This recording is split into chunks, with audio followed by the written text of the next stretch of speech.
नमः सिद्धेभ्यः। ओंकारबिन्दुसंयुक्तं नित्यं ध्यायन्ति योगिनः। कामदं मोक्षदं चैव ओंकाराय नमो नमः। वन्दे तु सर्वसिद्धे ध्रुवमचलमणोभवं गदिं पते।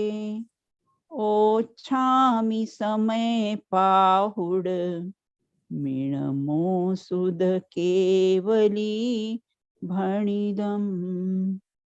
नमः समय साराय स्वानुभूत्या च कासते। चिस्वभावाय भावाय सर्वभावान्तरचिदे। आत्मा का ज्ञान हो और आत्मा का ध्यान हो।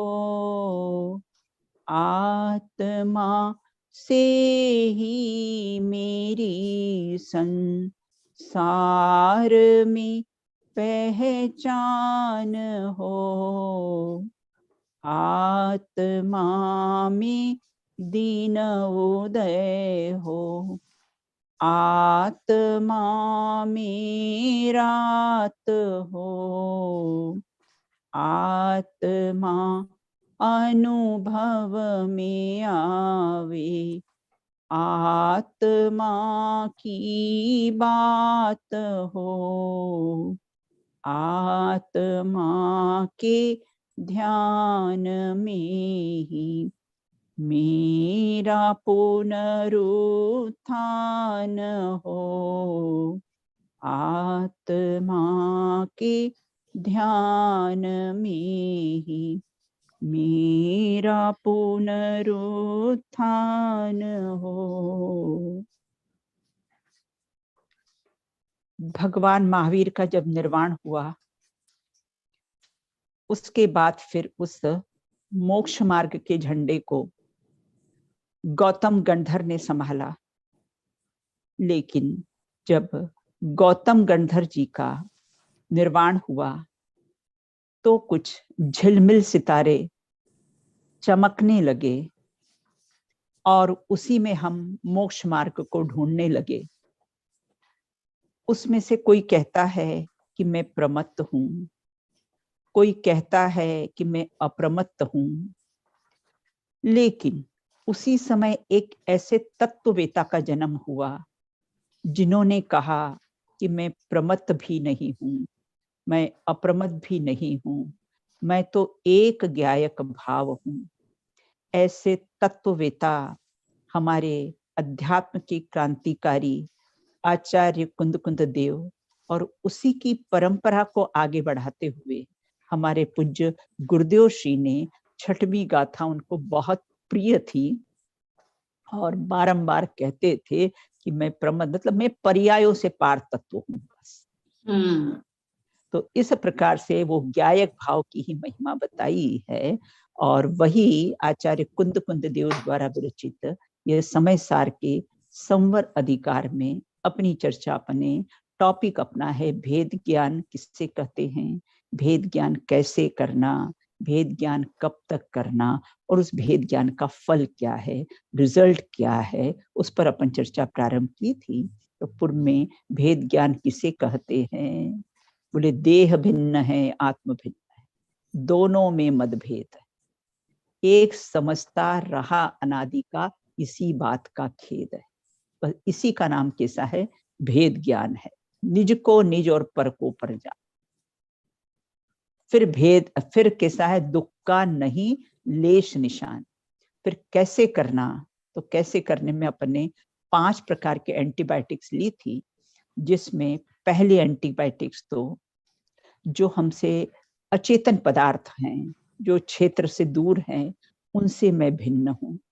दूसरी एंटीबायोटिक्स लिया था कि जो चेतन पदार्थ है, स्त्री, पुत्र, पुत्र पुत्रादि जो हमसे कैसे हैं, क्षेत्र से भिन्न हैं, उससे कैसा है भेद ज्ञान करना है। और तीसरी अपनी चर्चा चल रही थी, जो एक क्षेत्रावगाह जो हमारा शरीर है वह भी कैसा है, हमसे भिन्न है। बोले दिन रात गुरुदेव कहते हैं प्रथम में प्रथम देह से भिन्न पाड़ने का अभ्यास कर। तो इस प्रकार जो तीसरे नंबर का हमारा एंटीबायोटिक है वह कैसा है, यहाँ ये कहते हैं कि देह भिन्न और कैसा हूं, मैं भिन्न हूं। इस प्रकार की अपने चर्चा की थी। स्वद्रव्य और परद्रव्य के बीच में क्या संबंध है?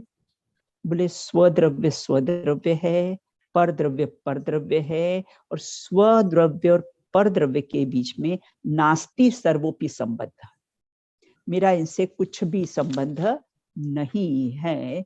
तो इस प्रकार से आपने कहा कि फूट डालो। कैसे फूट डालो? बोले 12 भावनाओं का चिंतन करके हम इसमें फूट डाल सकते हैं।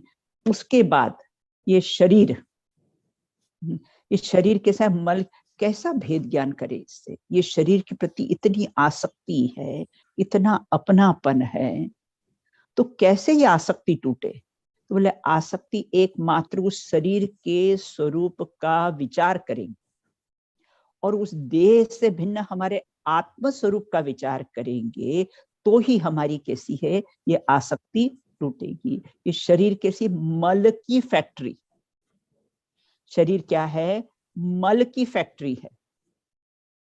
मैंने शायद पूर्व में भी बताया होगा कि हमारे आत्मार्थी ट्रस्ट में एक ऐसा फिल्टर प्लांट है जिसमें सारा जो ड्रेनेज का गंदा पानी जाता है और वो फिल्टर होकर बाहर निकलता है, उससे सब सारे पेड़ पौधे वगैरह में काम आता है। वो फैक्ट्री ऐसी गंदा पानी जाए और अच्छा निकले। और ये देह रूपी फैक्ट्री कैसी है, अच्छा जाए और गंदगी बाहर निकले, मलिन होकर बाहर, बढ़िया बढ़िया सुगंधित कोल्ड ड्रिंक्स पिए और कैसे दुर्गंध होकर स्त्रवित हो, बढ़िया बढ़िया भोजन करे। ऐसा विचार करना है ना, भोजन करते ना, अभी इस भोजन का फ्यूचर क्या है ना, भोजन के प्रति आसक्ति कैसे टूटेगी, तो उसका हम विचार नहीं करते। कि अभी हमने कहीं जगह जाते बहुत बढ़िया भोजन मिला है ना, तुरंत ये अभी सब सप्त धातु में कन्वर्ट होने वाला है और हम बोलते कि बहुत मजा आया हमको खाने का।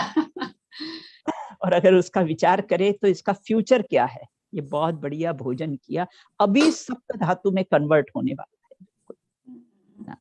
तो ये किसी शरीर के साथ मल की फैक्ट्री, इसके संयोग में जो भी वस्त्र आएंगे तो वस्त्र मली। बेन मैंने विचार किया भानुबेन, कॉम करते ना तो कॉम गंदा हो जाता है।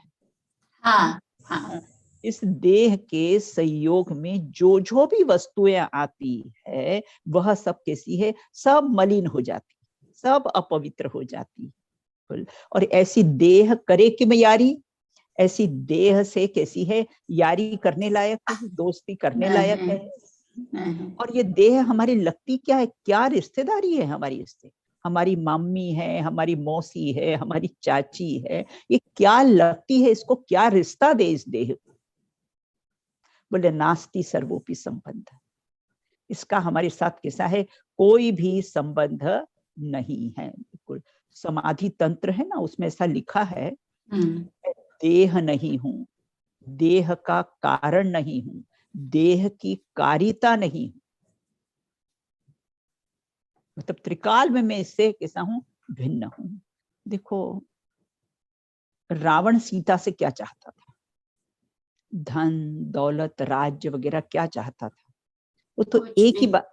अब जिस प्रकार से तुम राम से स्नेह करती हो ऐसा ही स्नेह आप मुझसे करो, बस यही चाहता था ना। उसी प्रकार से हमारे आचार्य भी हमसे क्या चाहते हैं, जिस प्रकार का राग तुम्हें इस देह से है, स्त्री पुत्र पुत्रादिक से राग है, वैसी ही प्रीति आप किससे करो, अपने आत्मा से करो। क्योंकि प्रीति से ही प्रतीति होगी और प्रतीति ही सम्यक दर्शन है, श्रद्धान विश्वास।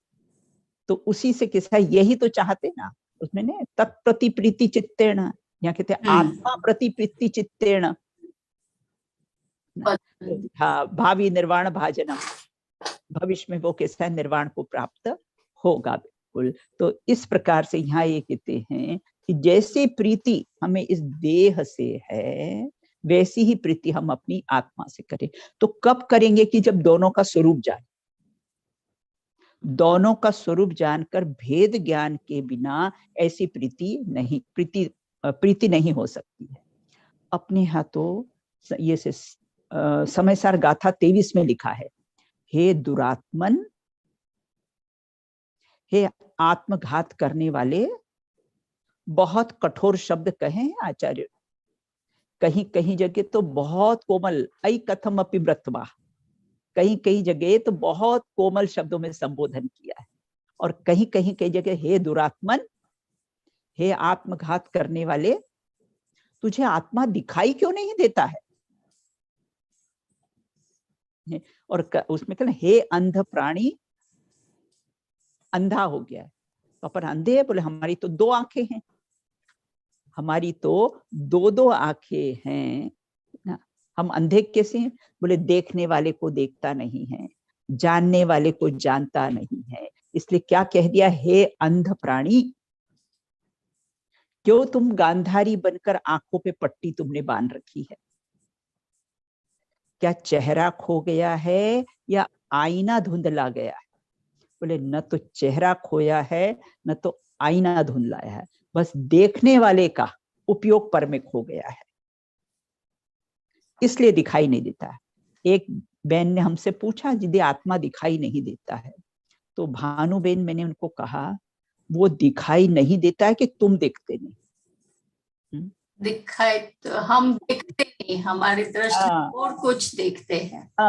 हमारी दृष्टि कहीं और है। तो कैसा है कि वह दिखाई नहीं देता है कि हम देखते नहीं, हमारी ही दृष्टि किसी पर में है, इसलिए कैसा है हमको ये दिखाई देता नहीं है।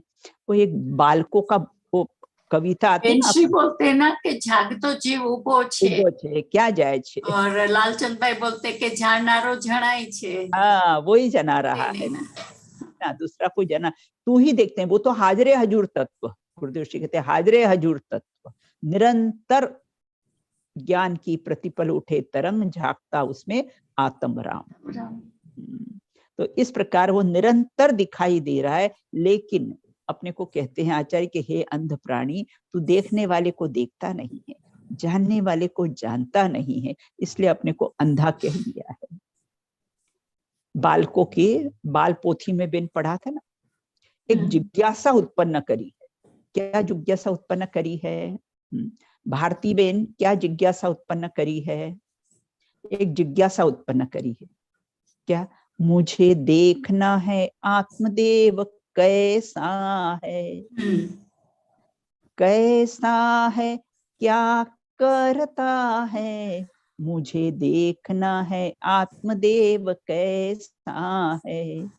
न्यारा है देह से, न्यारा है राग से, आनंद से एकमेक ऐसा है, मुझे देखना है आत्मदेव कैसा है।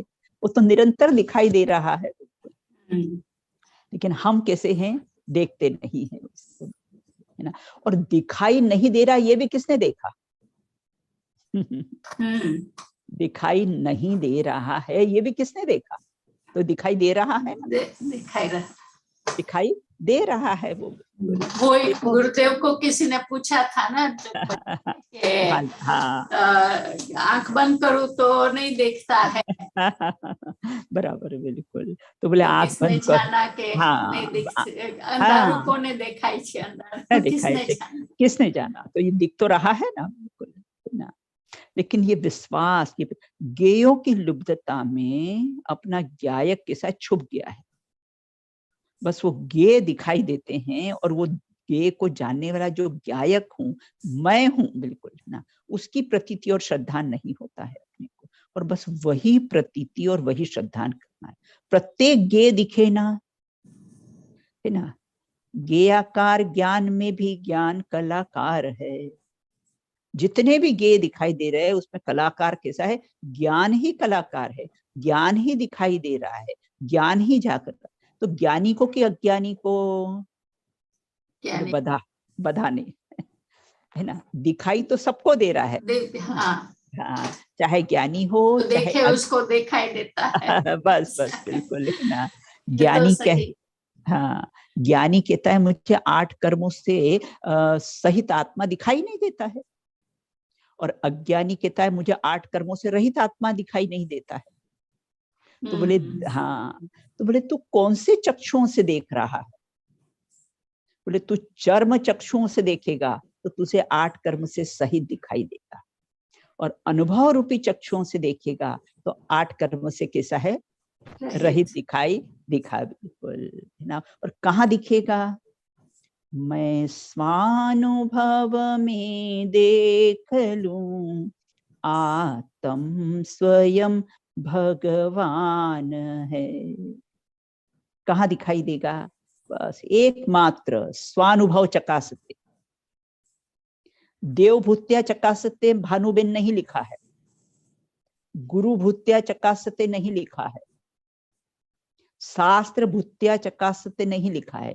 क्या लिखा है? पहला ही कलश, स्वानुभूत्या चकासते। हाँ, कहाँ दिखाई देगा? कहाँ देखूं उसको? बोले मैं स्वानुभव में देख लूं आत्म स्वयं भगवान है। बस एकमात्र कैसा है, स्वानुभव में ही दिखाई देगा, और कहीं दिखाई देने वाला वो है ही नहीं है, बिल्कुल। और कैसा है, और यहाँ पर ये कहते हैं कि इस प्रकार से, और रत्नकर्ण शावकाचार वगैरह में भी यही इसी प्रकार की कैसी है प्रेरणा दी है। और मेरा नाम क्या है, मेरा लक्षण क्या है, मैं कहाँ मिलूंगा, मैं कहाँ रहता हूँ? बोले उपयोगी मेरा लक्षण है, उपयोगी मेरा एड्रेस है, उपयोग में ही मैं मिलूंगा, क्योंकि उपयोग स्वरूप ही उपयोग में ही मैं रहता हूँ, तो इसलिए मैं उपयोग में ही मिलूंगा। बस यही आश्रय से निरोध होने का उपाय है, दूसरा और आश्रय से निरोध होने का कोई उपाय नहीं है। अपने यहाँ तो जिसको भेद ज्ञान हुआ है, उसको, जिसको भेद ज्ञान नहीं हुआ है उसको करोड़ों सूरज होने पर भी अंधकार जीवन है। इसलिए भानुबेन सबसे ज्यादा पढ़ना कम और भेद ज्ञान अपने प्रैक्टिकल जीवन में बहुत घटा है, उसी से परिणामों में विशुद्धि आएगी ना। कितना पढ़ लेंगे, कितना सुन लेंगे, तो उससे परिणामों में विशुद्धि नहीं आएगी। जितना हम, क्योंकि उन्होंने प्रोसेस ही बता दी ना, भेद विज्ञान तह सिद्धा सिद्धा, कि जितने सिद्ध, अब उन्होंने सीधी सी प्रोसेस बता दी, और हम वो प्रोसेस को करें नहीं, और क्षयोपम ज्ञान को बढ़ाने में लगाएं सारा टाइम उसको। तो ये तो क्या है, वो तो हमारे उधर बोलते हैं दुखे माथा और सेके पेट। दुखे माथा और सेके पेट, तो कैसा कहाँ दुखता है और कहाँ तू इलाज करता है। इलाज करता है, तो कब माथा ठीक होगा? दुखे माथा और सेके पेट, बिल्कुल। तो माथा कब ठीक होगा? जो उसकी प्रोसेस बताई है कि भेद विज्ञान तह सिद्धा सिद्धा, जितने भी सिद्ध हुए भेद ज्ञान के सद्भाव में हुए। और बोले कि आपने, मैं कई बार किसी से भेद ज्ञान कर रहा है, बोले नहीं दीदी, स्वाध्याय सुनते हैं, स्वाध्याय पढ़ते सकते, लेकिन भेद ज्ञान नहीं करते। लेकिन मैंने कहा कि भैया ये प्रोसेस तो भेद ज्ञान की है। अगर सिद्ध बनना हो, पूर्ण सुखी होना हो, अतीन्द्रिय सुख की प्राप्ति करना हो, तो एकमात्र भेद ज्ञान, दूसरा और कोई उपाय नहीं। और उसको अपने प्रैक्टिकल जीवन में प्रतिपल उसको घटाते, जो पर्याय आए उस पे चोट करो, जो पर्याय आए उस पे चोट करो, और अपनी ज्ञायक की ऊर्ध्वता बढ़ाओ। तो उससे क्या है कि ज्ञेयों की लुब्धता समाप्त होगी, और अपनी दृष्टि धीरे धीरे ज्ञायक पर जमती जाएगी। उदाहरण दिया था ना, एक छोटा बालक, छोटा सा बालक है ना, और उसकी माँ उसको हाथ पकड़ के सिखाती, ये ज्ञायक, ये ज्ञायक। तो भानुबेन 3 महीने में वो सीख जाता है। और माँ इधर उधर से आवाज देती, गायक तो रिस्पॉन्स करता है। तो यहाँ ये कहते, अपने आचार्य कहते हैं कि कैसे अपन को कितने साल हो गए, वो तो 3 महीने में सीधे मैं गायक हूँ ऐसा उसको विश्वास हो जाता है। अपने को भी, अपनी दृष्टि भी, खाते समय गायक, पीते समय गायक, सोते समय से गायक ही गायक प्रतिभास रहे हो, बस दूसरा और कुछ भी प्रतिभास कैसा हो नहीं हो। अपने यहाँ तो बेंसरी के स्वानुभूति दर्शन में वो आता है एक प्रश्न, फिर मुझे बहुत अच्छा प्रश्न लगता है। बोले नास्ति से तो बराबर ख्याल में आता है, क्या ख्याल में आता है? देह में नहीं हूँ, मैं नहीं हूँ, रागादिक में नहीं हूँ, है ना, ये स्त्री पुत्र पुत्रादिक में नहीं हूँ, तो मुझे नास्ति से तो बराबर ख्याल में आता है, लेकिन अस्थि से ख्याल में नहीं आता है। तो अस्थि से ख्याल में क्यों नहीं आता है? क्योंकि अस्थि का विचार नहीं करते। मैं देह नहीं हूँ यहां तक विचार किया, लेकिन मैं देह नहीं तो फिर मैं हूं कौन? हाँ। नेक्स्ट क्वेश्चन स्वयं उठाओ ना कि अगर मैं हाँ। देह नहीं हूं तो आखिर मैं हूं कौन? मैं तो अशरीरी भगवान आत्मा हूं। मैं अगर रागादिक रूप नहीं हूं तो फिर हूं कौन? मैं तो ज्ञान स्वभावी आत्मा हूं। अपना अस्तित्व नहीं स्थापित करते हैं। हाँ। बस बस नास्ति से नास्ति ख्याल तो करते हैं कि हाँ, ये सारे बस बस बिल्कुल कुछ होता तो ये मेरे नहीं है, हाँ, ये मेरे नहीं तो मेरे हैं कौन फिर? मेरे ज्ञान दर्शन इत्यादि ही मेरे हैं, है ना। ऐसा अस्थि से विचार करेंगे। जैसे प्रश्न उठा है ना भाई, नास्ति से ख्याल में आता है, लेकिन अस्थि से ख्याल में क्यों नहीं आता है? क्योंकि हम अस्थि का विचार नहीं करते। और अस्थि से बराबर विचार करे तो बराबर कैसा है, और ऐसा अभ्यास करे तो अस्थि से अपने को कैसा है पकड़ में आ। गुरुदेव श्री के प्रवचन में एक बार आया था कि मैं कौन हूं इसका तो विचार नहीं करे, बाकी सब करे ते प्रमादी। ऐसा शब्द आया था। वो सब प्रमादी हैं अगर ऐसा विचार नहीं करते ना कि मैं कौन हूं, इसका विचार तो नहीं करे, और बाकी बाकी सब में क्या ले लेना, ये सब स्वाध्याय पढ़ना सुनना पूजा पाठ व्रत सील से बाकी सब करे ना, मैं कौन हूं और भेद ज्ञान नहीं करे तो ते प्रमादी। उसको कैसा है यहाँ पर प्रमादी कहा है ना। तो भगवान बनने के लिए क्या करना? सबको भगवान देखो। भगवान बनने के लिए क्या करना है अपने को? सबको भगवान देखो। मेरे अंतर अपने आप को देखेंगे तो सब देखेंगे। बस गुरुदेव के ना एक नहीं जानिया ते सर्व नहीं जानिया। मेरे अंतर में भगवान है, फिर भी अपने से अनजान हूँ ना। मेरे अंतर में ही भगवान है और मैं ही भगवान हूँ ना। पर भगवान बनना हो तो उसके लिए शर्त है कि भगवान बनना हो तो सबको भगवान कैसा है जानो, और सबको भगवान कैसा है देखो। यहाँ ये कहते हैं कि दरिद्री वह नहीं जिसके पास धन नहीं, दरिद्री तो वह है जिसने अपना वैभव नहीं देखा। मैं अनंत गुण वैभव संपन्न आत्मा हूं, ऐसा अपना वैभव नहीं देखा है, वही कैसा है दरिद्री है। और अंदर से कैसा है बहुत वैभववान है। देखो मुनिराज को महाराज जी कहते हैं वे, फूटी कौड़ी पास में नहीं, और कहते क्या है महाराज जी। महाराज और है कुछ नहीं, तिलतुस मात्र संग नहीं जिनके, फिर भी महाराज जी कहलाते हैं ना। तो जिसने अपना वैभव देखा हो, मैं अनंत वैभव संपन्न आत्मा हूं। अरे एक बार एकांत में बैठकर अपनी महिमा तो ला कि कैसा हूं मैं, कैसा हूं मैं, कैसा हूं मैं। एक बार अपनी महिमा आ गई ना तो बाहर की सारी महिमा उड़ जाएगी। जो अनादि से जो गेयों की महिमा है ना, सारी महिमा कैसी है उड़ जाएगी। तो इसलिए तो इस प्रकार से तो विचार कर।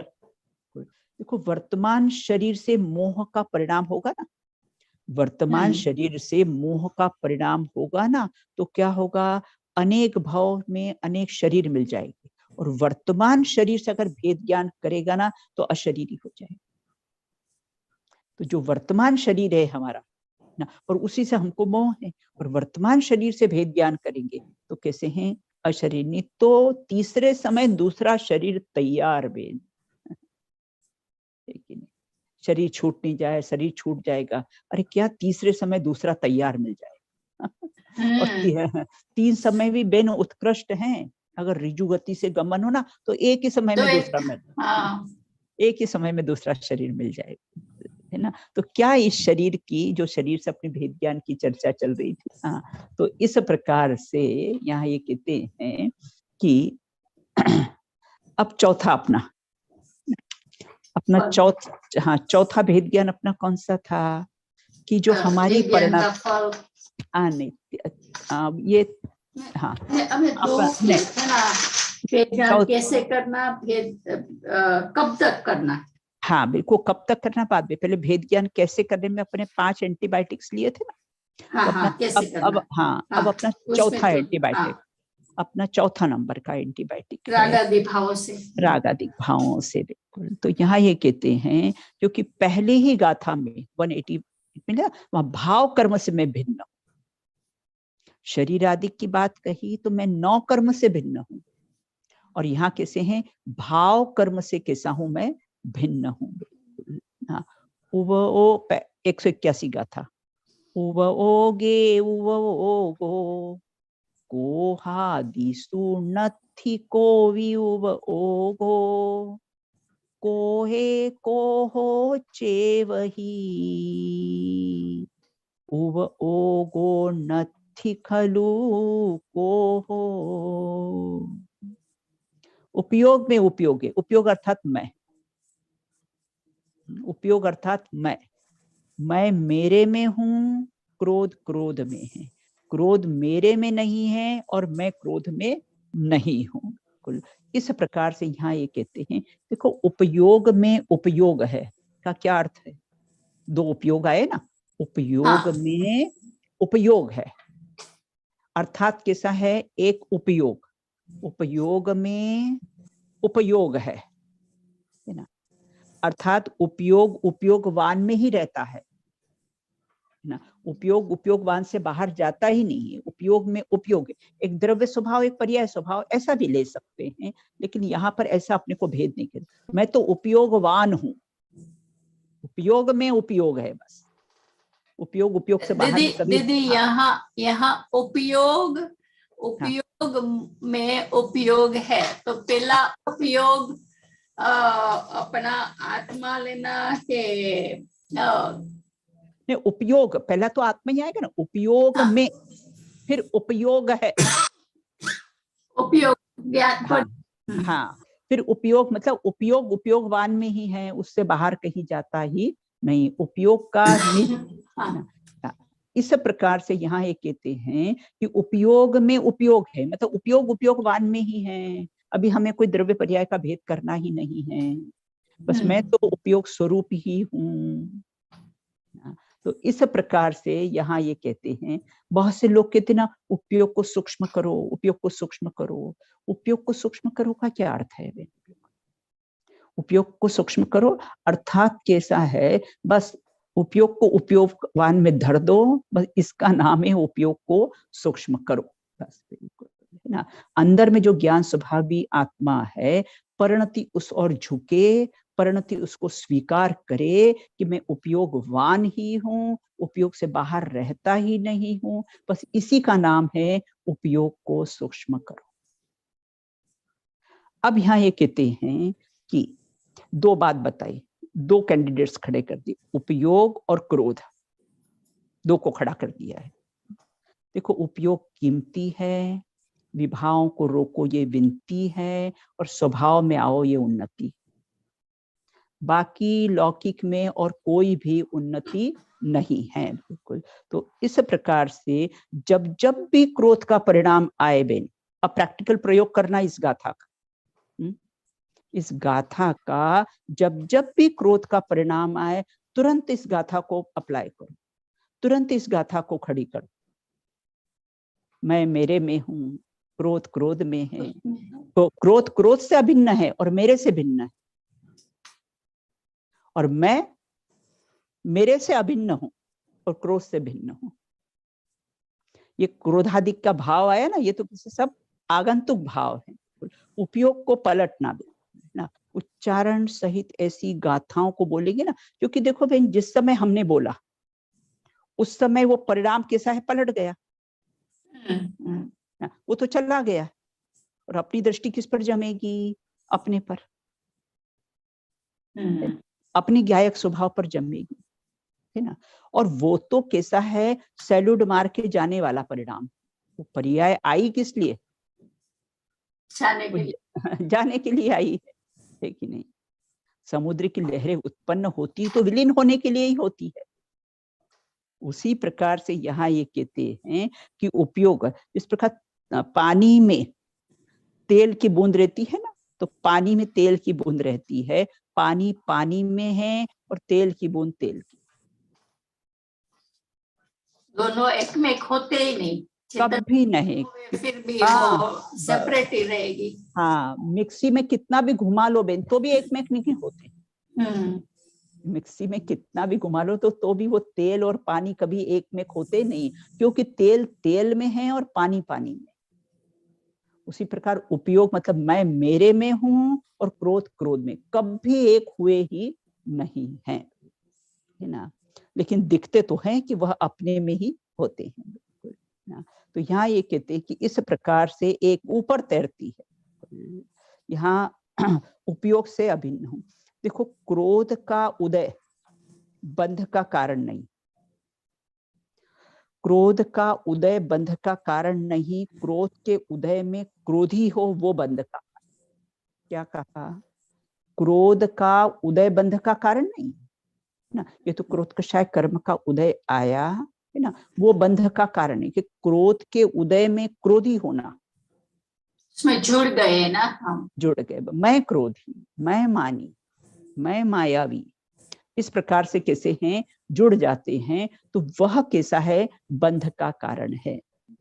जब जब भी क्रोध आए तो क्रोध को जाना किसने, क्रोध को जाना किसने, भारती बहन, क्रोध आता है तो जाना किसने, पड़ोसी से पूछने के लिए जाना पड़ा, अब मेरे क्रोध आया क्या, नहीं जाना मैंने।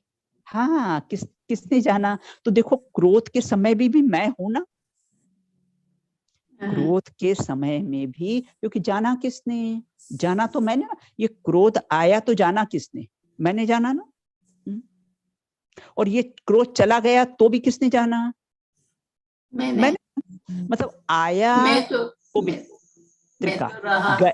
हाँ, गया तो भी मैं हूं। तो क्रोध तो क्या है, आया राम गया राम है, क्या नाम है उसका, आया राम गया राम, गया राम, आने वाला है और कैसा जाने वाला है, और मैं तो कैसा हूं, शाश्वत रहने वाला पदार्थ हूं, बिल्कुल। तो इस प्रकार से देखो, क्रोध गेस्ट है और उपयोग होस्ट है, क्योंकि गेस्ट का क्या स्वभाव होता है, थोड़े दिन के लिए आता है और फिर चले जाता है, हाँ, आने जाने वाला परिणाम है। और कैसा गायक उपयोग, अर्थात मैं कैसा हूं, होस्ट हूं, मैं सदा काल रहने वाला हूं। इस प्रकार से यहाँ एक देखो, सौतन, साजन और सुहागन तीनों एक साथ नहीं रह सकते। क्या कहा फिर से, सौतन, साजन और सुहागन तीनों एक साथ नहीं रह सकते हैं ना। तो ये कैसे हैं, सौतन, तो ये जो क्रोधादिक परिणाम है किसी सौतन के समान है, और कैसा है, जो गायक भाव जो ज्ञान हुआ है वो किसी सुहागन के समान, वो गायक के साथ किसी सदा रहती निर्मल परिणति। तो इस प्रकार से तीनों, और देखो क्रोध, इसमें तो क्रोधादि लिया है ना बे, तो क्रोधादिक में सभी ले लेना, जितनी भी क्रोध, मान, माया, लोभ, सारे सब परिणाम ले लेना। तो सब परिणाम कैसे, क्रोध, अपने स्वरूप का अनादर करना, इसका नाम क्रोध, और अपने को हीन मानना, उसका नाम मान। अनंत गुण वैभव संपन्न आत्मा हूं, और गुरुदेव श्री की भाषा कहते पामर बना है, तो अनंत गुण वैभव संपन्न आत्मा हूं, इसकी स्वीकृति करना यही के साथ सबसे बड़ा मान है, तो स्वीकार नहीं करता है। और जैसा परिणाम है, जैसा मेरा स्वभाव है, उसको वैसा स्वीकार नहीं करना, ये छल कपट मायाचारी है। और लोभ, शुभ भाव को उपादेय मानना, इसका नाम कैसा है? लोभ है। लोभ।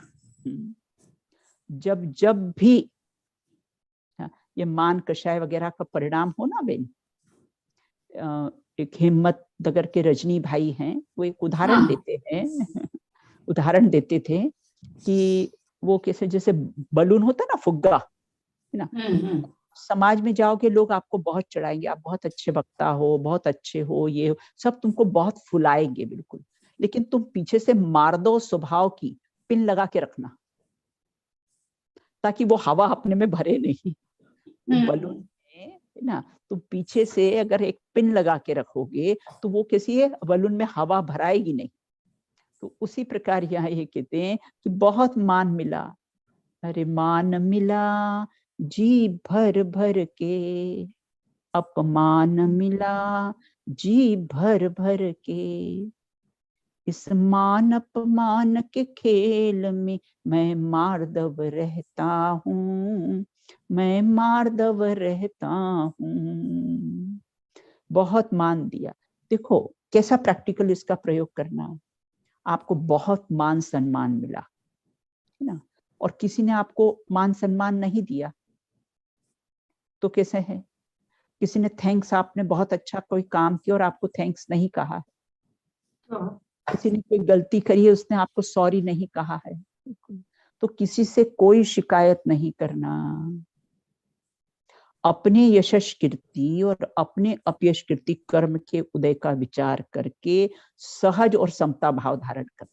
बस मान मिला था तो ये पूर्व में यशस कीर्ति कर्म बांधी थी तो वो मिला, अपमान मिला है तो वो भी क्या है? पूर्व का अपयश कीर्ति कर्म का उदय है, इसलिए मेरा भी अपमान हुआ है। लेकिन मैं तो इस कर्म के उदय से रहित तत्व हूं ना, मैं तो इन कर्म प्रकृतियों से कैसा हूं? रहित तत्व हूं। अपने तो कहते थे ना, ज्ञान के बाद अगर मद हुआ, अहंकार हुआ, तो वह कैसा है? उसका जन्म हो तो जहर के समान है। और ज्ञान के बाद अगर नम्रता का जन्म हुआ तो वो अमृत के समान है। तो ये कैसा है? अगर अहंकार का, मैं अच्छा वक्ता हूं, मैं बोलता हूं, मुझे इतना क्षोभसम ज्ञान है, अरे तुझे कुछ क्षोभसम ज्ञान की महिमा आती है? और ज्ञान स्वभाव, जो सामान्य जो ज्ञान स्वभाव है, जानन जानन जानन, उसकी महिमा नहीं आती। विशेष के व्यामोह में सामान्य तिरोभूत हो जाता है। तो इसलिए विशेष का व्यामोह कैसा है? नहीं होना चाहिए। अपने तो श्रीमद जी कहते रही भव्यता मोटो मान।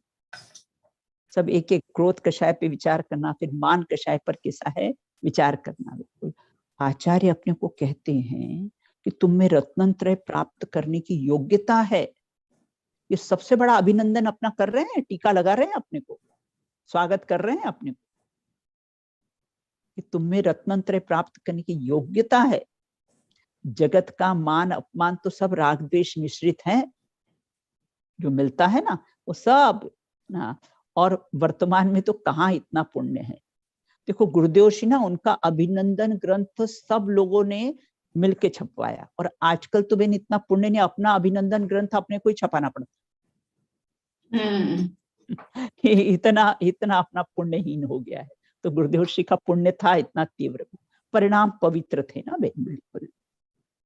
तो इस प्रकार से यहाँ ये कहते हैं, और फिर भी उनको वो उसकी कुछ कीमत नहीं थी, कोई कीमत नहीं थी। बराबर, कोई कीमत नहीं थी। अपनी कीमत जान ली थी ना बेन, अपनी कीमत जान ली थी, अपनी महिमा अंदर से आ गई थी ना, इसलिए जगत की महिमा नहीं, ये तो यह सब कर्माधीन चीजें हैं।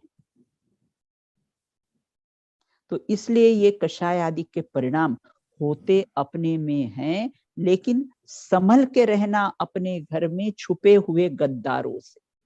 ये क्रोधादि के परिणाम, ये मानादि के परिणाम, ये अपने ही घर में होते अपने में हैं, लेकिन ये अपना ही नुकसान करते। वो दीमक होती लकड़ी में ही है और लकड़ी को ही नुकसान आ जाती है बराबर, बिल्कुल। तो इस प्रकार अब अपने को लगता है हास्य कषायों के बारे में अपन विचार कर रहे हैं ना। हास्य, हंसना पुण्य और हंसाना महापुण्य है। आजकल तो ऐसा हो गया ना, मैं लोग बोलते कि ये तो बहुत बहुत सबको खुश रखता है। बराबर, बिल्कुल। तो कहते हंसना पुण्य और हंसाना महापुण्य। आजकल तो लाफिंग क्लब खुल गए हैं। मैं एक बार दादर गई थी अष्टानी का पर्व में, तो वो वहां पर वो ले गए थे अपना, कौन सा एक बगीचा था, कौन सा नाम मुझे याद नहीं। तो वो बहन ने बताया कि दीदी यहाँ पर ये लाफिंग क्लब। मैंने कहा ये क्या होता है? बोले यहाँ पर लोग बाग आते हैं, बड़े बड़े मिरर लगे रहते हैं, फिर उसको देख के खूब जोर जोर से हंसते हैं। बोले ऐसे लाफिंग क्लब खुले हुए हैं। तो मैंने कहा अपने यहाँ तो हास्य कषाय है, अपने यहाँ हास्य तो किसी 9 कषाय में आती है, हास्य कषाय है। वो रामदेव बाबा क्या करते हैं, योगा कराते ना बेन इंडिया में। हाँ। तो वो बोलते सुबह से उठ के हा हा ऐसा जोर जोर से हंसो आप। अच्छा, वो भी ऐसा करते हैं? हाँ हाँ, रामदेव जोर जोर से ऐसा जोर जोर से आवाज करके आप हंसो, ऐसा कहते हैं। मैंने कहा हमारे रामदेव बाबा भी हैं। कौन से? जो मांगी तुंगी से मोक्ष गए, रामचंद्र जी गए ना मांगी तुंगी। हाँ बिल्कुल। तो वो तो कैसे हैं हमारे रामचंद्र जी? माँ वो तो बोलते तो तू आनंद स्वरूप है, हंसने की तेरे को जरूरत ही नहीं है, तू तो सुख स्वरूप है, तू तो आनंद स्वरूप है। तो अपने मांगी तुंगी के तो कहते हैं इस प्रकार से हमारे आचार्य बताना, आनंद स्रोत बह रहा और तू उदास है, अचरज है कि जल में भी मछली को प्यास है। अपने अंदर आनंद स्रोत, दुखी होने का, ज्ञानी सो दुखी नहीं, दुखी सो ज्ञानी नहीं। ज्ञानी कभी दुखी होते ही नहीं। क्यों नहीं होते हैं? सुख स्वभावी अपने आत्मा। स्वभाव का पता है। हाँ, मैं तो सुख स्वभावी आत्मा हूँ। जब जब भी बेन कोई दुख का प्रसंग आए ना, तुरंत सुख शक्ति की ये लाइन को अप्लाई करो। सुख शक्ति से सुख रूप ही रहता सदा मैं आत्मा। मैं तो सुख शक्ति से कैसा हूं भरा हुआ, दुख का मेरे में कैसा है निशान भी नहीं नाम है। निशान नहीं। हाँ, तो इस प्रकार का कैसा है विचार करे बिल्कुल। और बहुत से लोग तो बहन ऐसा कहते हैं, अरे भाई हमारा तो बहुत क्रोधी स्वभाव है हमारा, हमको तो बहुत जल्दी क्रोध आता है। तो मैं भानु बहन विचार करती हूँ, विभाव को अगर स्वभाव मान लिया तो तू स्वभाव की सत्ता कब स्वीकार करेगा? तो फिर वो निकलेगा ही नहीं ना। हाँ, वो तो कैसा है, हाँ निकलेगा ही नहीं बिल्कुल। तो यहाँ ये कहते हैं कि इस प्रकार से कहते हैं कि ये जो कषाय भाव है ये आगंतुक भाव है, मेरे नहीं है, मैं इनसे भिन्न अखंड निराला हूँ बिल्कुल। और फिर कैसे हैं रंग, आजकल कितना हो गया रंग का भी, ये कलर अच्छा नहीं, ये कलर अच्छा है, ये कलर अच्छा है बिल्कुल। बाल काले अच्छे होना, चेहरा गोरा अच्छा होना, वर्णादि मेरे कुछ नहीं, मैं एक ज्ञायक भाव हूँ। जब जब भी देखो ये पंक्तियां सब याद करो और इसको अप्लाई करना सीखो। जब भी, हाँ बोलो दीदी। रंग रंग के बारे में अभी हम भी बोलते हाँ ये रंग अच्छा है, ये अच्छा लगता है, वो अच्छा लगता है। हाँ। और फिर हम वैसे भी बोलते हैं कि काले रंग वगैरह, यहाँ आपने भी देखा होगा शायद कि ये वेस्टर्न कंट्रीज में काले रंग का बहुत ही उपयोग होता है। और वस्त्र बिना वस्त्र पहनने हाँ, कपड़े का हाँ। बराबर। तो वो वैसे मंदिर में भी डालकर काले वैसे लोग अपने आते यहाँ हैं। हाँ, वो भी तो निमित्त नैमित्तिक संबंध की अपेक्षा से बात है। अपने यहाँ तो जैसे भाई सिर्फ 3 ही रंग बताए हैं ना, भाई सफेद है, पिंक है और अपना येलो है। तीन ही पीला। हाँ, हाँ पीला, पीला कलर कि 3 ही कैसा है रंग अपने मंदिर में ऐसा है, क्योंकि लेशिया के हिसाब से अपने यहाँ बताया गया है ना। बाकी मैं एक बार औरंगाबाद गई थी, तो देरानी की बच्ची गोरी और जेठानी की बच्ची काली थी। तो उन्होंने मुझे कहा कि इसको बड़ा कॉम्प्लेक्स आता है। मेरे पास बुलाया, मैंने कहा जब जब भी तुमको ये मन में विकल्प आए ना, तुरंत ये पंक्तियां अप्लाई करो। गोरा नहीं काला नहीं भगवान आत्मा, न तो मैं गोरा हूं न तो मैं काला हूं, वर्णादि मेरे कुछ नहीं, मैं तो एक ज्ञायक भाव। ये पंक्तियों का बारंबार आप स्मरण करोगे तो ये जो कलर के प्रति इष्ट अनिष्टपना है हमें, वो इष्ट अनिष्टपना आपका टूट जाएगा। देखो बहन, जिनवाणी ही ऐसी है जिससे सारी उलझने समाप्त हो सकती है और सब समस्याओं का समाधान।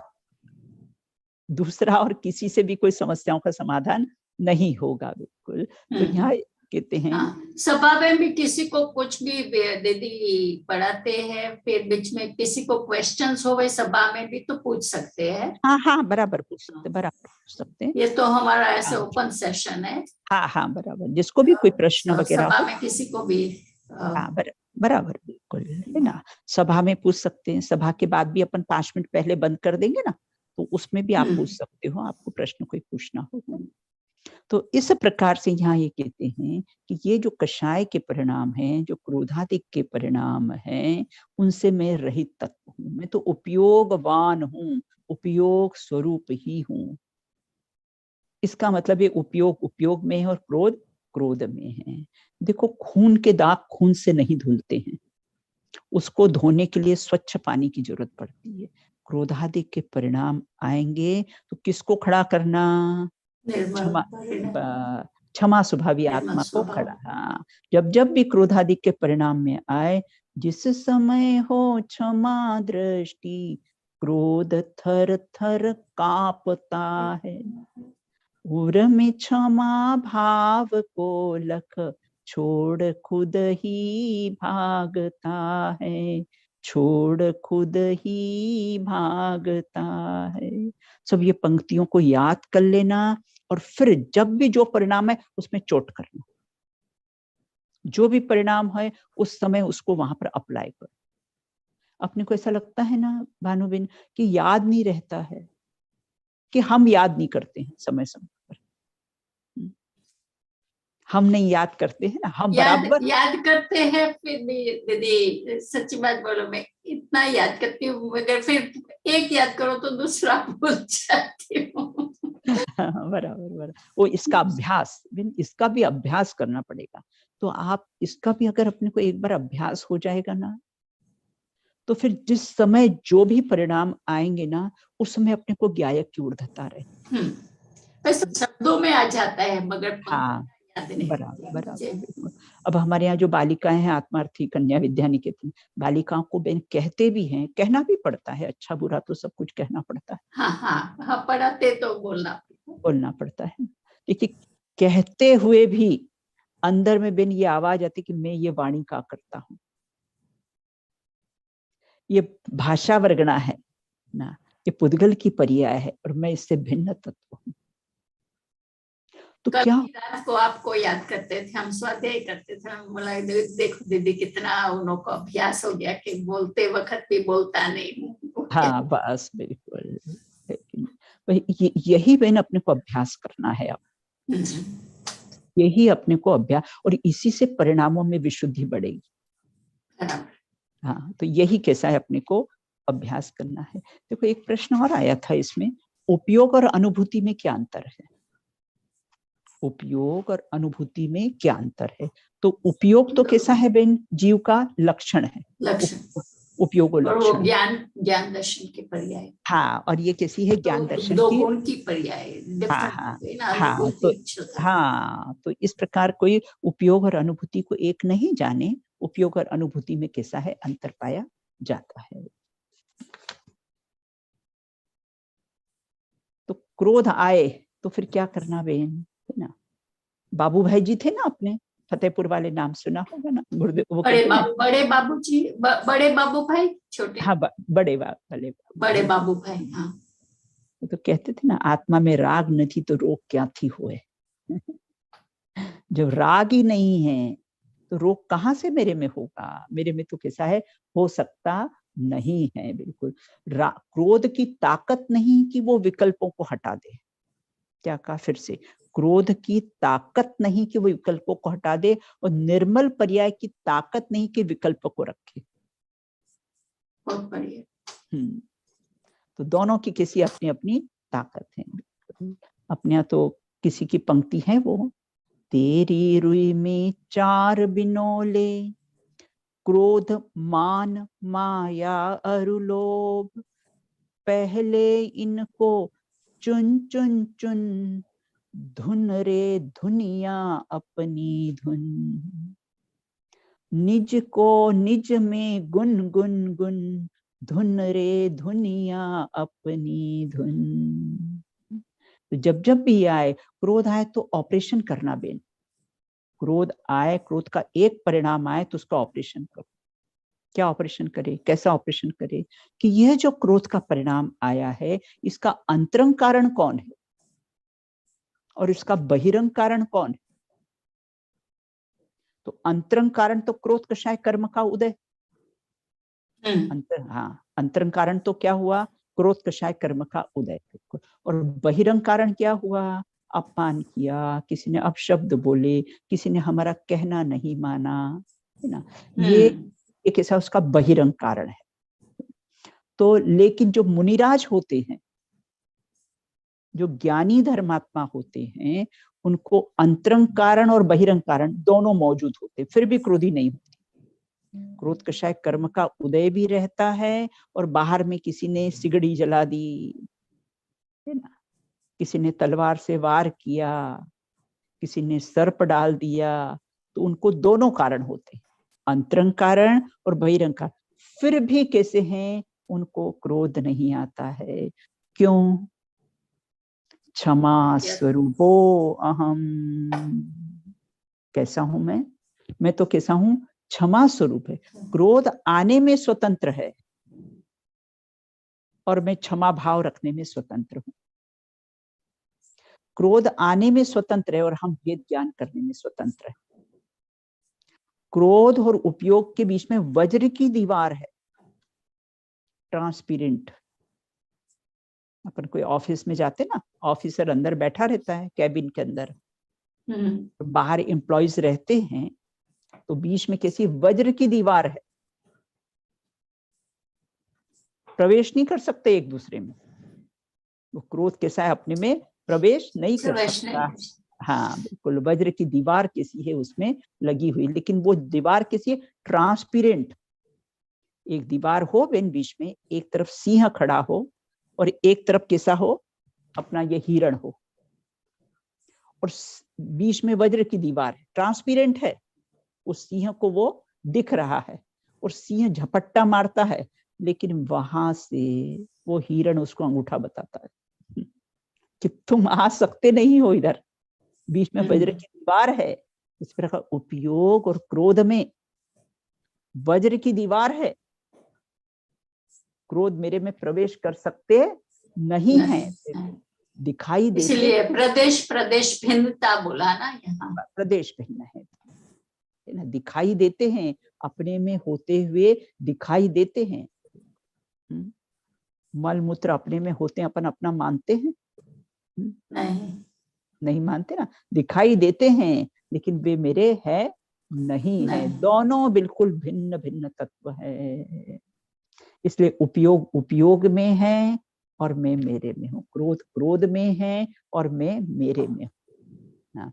तो इस प्रकार यहाँ ये कहते हैं। अब यहाँ से अपन है ना, एक 4 प्रकार के 4 बिंदुओं पर और विचार करें। उपयोग और क्रोध भिन्न है, उसके 4 बिंदुओं पर विचार करें। पहला बिंदु, अभी अपना समय होने वाला है, मात्र मैं बिंदुओं के नाम बता देती हूँ। पहला अविनाभाव संबंध, दूसरा है चेतन है कि अचेतन।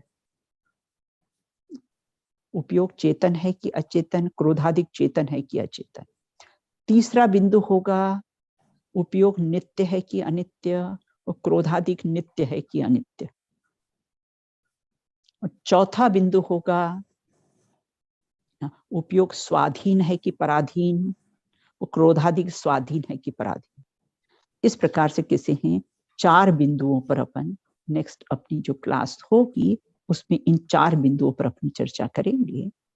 एक प्रेरणादायक बात है, अपने श्रीमद रायचंद्र जी थे, एक बार उनके शिष्य ने उनसे पूछा कि गुरुदेव, आप इतने सालों से सबको प्रवचन सुना रहे हो, सबको कर रहे हो, फिर भी लोगों के जीवन में परिवर्तन क्यों नहीं दिखाई देता? तब उन्होंने बोला कि आप ये बताओ, आप 100 ऐसे व्यक्तियों से मिलकर आओ और उनसे पूछो कि वो चाहते क्या है। शिष्य गया पूछने के लिए। किसी ने कहा मुझे पढ़ाई करनी है, किसी ने कहा शादी करनी है, किसी ने कहा बैंक बैलेंस, किसी का घर बना, लड़के लड़कियों का करियर बनाना है, लड़कियों, किसी ने नहीं कहा कि मुझे अपना आत्मा का कल्याण करना है। तब उसने आके कहा कि इसी प्रकार से ना, कि पहले जीवन में लक्ष्य तो बनाए,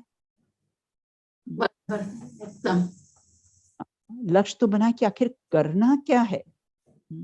और जब तक हमारा लक्ष्य नहीं होगा ना, तब तक कैसा है, कार्य होने वाला नहीं है। बिल्कुल। तो यहाँ ये कहते हैं कि पहले लक्ष्य बनाओ, कैसा है, करना क्या है। बिल्कुल। तो किसी ने नहीं कहा कि मुझे सुख चाहिए, किसी ने नहीं कहा, किसी ने सब संसार सब संयोगों की ही बात करी है। बिल्कुल। और रत्नकरण शावकाचार्य में तो मैंने ऐसा लिखा है, इतने वर्षों से सुनने के बाद भी जीवन में परिणमन क्यों नहीं हो रहा है? बोले अन्याय, अनीति और अभक्ष का त्यागी नहीं है। इसके कारण कैसा है, क्योंकि भूमि ही उपजाऊ नहीं है, तो सम्यक का बीज उगेगा कैसे? भूमि उपजाऊ होगी तो ही तो सम्यक का बीज उगेगा ना उसमें। तो अन्याय, अनीति, अभक्ष का भक्षण करने के कारण कैसा है, ये बात सुनते ना सब ऊपर ऊपर से निकल जाती है, अंदर में कैसा उसका परिणमन होता नहीं है। तो इस प्रकार हम भी निरंतर ऐसे भेद ज्ञान की भावना को नचाएं, और भेद ज्ञान की भावना को नचाने पर ही कैसे हैं, लौकिक में तो नाच करते हैं ना तो हाथ पांव हिलेंगे, और भेद ज्ञान की भावना को नचाने में हाथ स्थिर हो जाए। तो इसलिए अपने को ऐसी भेद ज्ञान की भावना को हम नचाएं। बहुत बहुत सुंदर, बहुत सुंदर। यदि मैं आज हमारे परमात्मा प्रकाश में एक इतना सुंदर आया था, बोलिए। आपको शेयर करती हूँ और पढ़ते साथ इतना आनंद आया ना कि वो क्या है कि क्योंकि हम जब वक्ता होते तो इतने दिन हम जाते हैं, और क्यों जाते हैं कि बस चलो वो आए तो हमको जाना तो पड़ेगा ना वगैरह। बराबर बराबर। यहाँ संजीव जी आए हैं अभी। तो क्योंकि वो मंदिर तो जाना ही पड़ता है, वो भी है, तो मुझे अपने लिए ही वो, मगर तो भी स्वाध्याय करते तो थोड़ा दूसरा भी उद्देश्य होता है ना, मगर यहाँ है कि देखो आपको दिखाई देता ना, आम तो परमात्मा प्रकाश सांभळવું જોઈએ, સાંભળે ગામમાં હોય તો આવવું જોઈએ, બરાબર બરાબર, એમ નહીં થી સાંભળે એમ કહે છે, વહન કરીને ઓહો મારી ચીજનો પ્રકાશ આ શાસ્ત્ર છે, શાસ્ત્ર કહેવાય છે કે આ વસ્તુ જે છે એને પ્રકાશના વાચક આ શબ્દો એના છે, મારું સ્વરૂપ છે જે છે તેને બતાવે છે, એવો જેને ભક્તિથી ભાવ હોય એની વાત છે, આમ ગામમાં હોય તો સાંભળવું જોઈએ,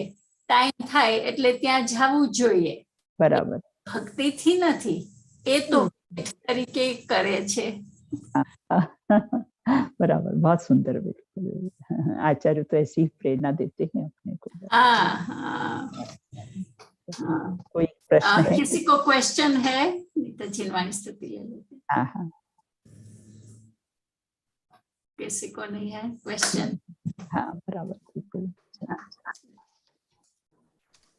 निज निधि निज में बताई, यह अनंत उपकार है उसके लिए जिन वाणी माँ को वंदना शत बार है, उसके लिए जिन वाणी माँ को वंदना शत बार है। देखो अपन प्रतिदिन भी जैसे शुद्धात्म स्वरूपो अहम, शुद्धात्म स्वरूपो अहम, ऐसे 9 बार और जितनी बार भी कर सको, कम से कम तो 9 बार है, तो ऐसे प्रतिदिन बोलोगे ना, बारंबार ऐसा बोलेंगे ना, वो धारणा ज्ञान में बैठेगा। जैसे बारंबार इसका कैसा है चिंतन, कभी शुद्धात्म स्वरूपो, कभी अरूपी स्वरूपो अहम, कभी अस्पर्शी स्वरूपो अहम, कभी अरस स्वरूपो अहम। इसकी ऐसे 9, कम से कम तो 9 बार, तो क्योंकि एक ही शब्द को अगर हम 9 बार बोलेंगे तो हमारे धारणा ज्ञान में बैठेगा। जब धारणा ज्ञान में बैठेगा तो फिर हम उसका प्रैक्टिकल प्रयोग भी कर सकते हैं। ये प्रतिदिन अपने को ये करना चाहिए। क्या बोलना, एक तरीके के लिए वो पद ध्यान हो गया ना, पद ध्यान, पदस्थ ध्यान, हाँ बराबर। हाँ, कोई केतु तो बोलो, सुधाबेन बोलो। હું પૂછતી હતી કે શુદ્ધાત્મા સ્વરૂપ અહમ એવી રીતે કહેવાનું. हाँ, शुद्धात्म કોઈ બી स्वरूप વસ્તુ બોલો પાછળ અહમ. अपन ऐसा नहीं बोलो ना, तो भी नहीं, मैं शुद्धात्म स्वरूप हूँ शुद्धात्म स्वरूप छू। आप गुजराती में हो तो गुजराती बोल सकते हो, હું શુદ્ધાત્મા સ્વરૂપ છું. હા, એ बस आप जो भी भाषा में जिसका आपका परिचय हो वो भाषा में आप बोलो।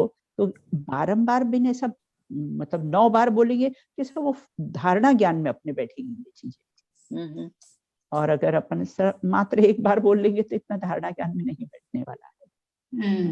तो ऐसा उसका अरस स्वरूपो अहम, भोजन का ज्यादा विकल्प हो तो अरस स्वरूपो अहम, अरस स्वरूपो अहम। भोजन की टेबल पर बैठे तब उस समय बोला क्षुधा रोग विनाशनाए। वो भगवान को नैवेद्य निर्पामती सुहा नहीं निकला, भगवान तो 18-200 से रहे थे। यहाँ तो अपने डाइनिंग टेबल पे अपने को क्षुधा का विकल्प आया, भूख का विकल्प आया, तो उस समय हम उसको अप्लाई करें कि क्षुधा रोग विनाशनाए, क्षुधा रोग अनाहारी हूँ, अनाहारी हूँ, अरस स्वरूपो हूँ, अनाहारी स्वरूपो हूँ। वहां पर उसका विचार करना, तो वो जो भोजन करने में जो इष्ट अनिष्टपना है, ये अच्छा है, ये बुरा है, ऐसा है, तो वो प्रवृत्ति अपनी टूटेगी। ऐसा इसका प्रैक्टिकल प्रयोग करेंगे ना, तब ये आसक्ति टूटेगी। ये आपने बहुत अच्छी बात बताई कि आपने प्रवचन में बोला था ने कि नास्तिक का तो ख्याल में आता है, बराबर, अस्थि का ख्याल में नहीं आता। ये बार बार बोलने से अस्थि स्वभाव का हेमरिंग, हम हेमरिंग बोलते हैं ना, भीत में खीली लगानी हो तो एक बार हथौड़ी मारने से खीली अंदर नहीं जाएगी, नहीं, बारंबार वो हथौड़ी को 10-15 बार खीली के माथे पर ठोकना पड़ेगा। तो आपने ये बहुत इतना बढ़िया बताया कि भाई अपने स्वभाव के ऊपर मैं ऐसा हूँ, अस्थि से पको, अस्थि से अपना ऊपर होना चाहिए। तो बार बार हेमरिंग होने से अपने स्वभाव की दृढ़ता होती है। ये बहुत निर्णय हो जाएगा ना, मास्टर की बताई, मास्टर की, हाँ मास्टर की है बेन, बहुत अच्छा लगा, बहुत अच्छा। तो यही प्रयोग है बेन इसका, बिल्कुल अपने को तो सिद्धों की श्रेणी में विराजमान होना है। यस अब नहीं जन्म मरण करना है। यस, ना, तो ऐसी भावना अपन निरंतर भाएंगे, भावना से भवन खड़ा होता है। हाँ बराबर है ना। चलो, और एक तरह से इसको बोलते ना कि अभीक्षण ज्ञान उपयोग, अभीक्षण ज्ञान उपयोग, वो तो 16 कारण भावना में, मगर हमारी भूमिका में भी हम वो ही बस निरंतर वो अपने आप को याद बराबर, बिल्कुल निरंतर आपके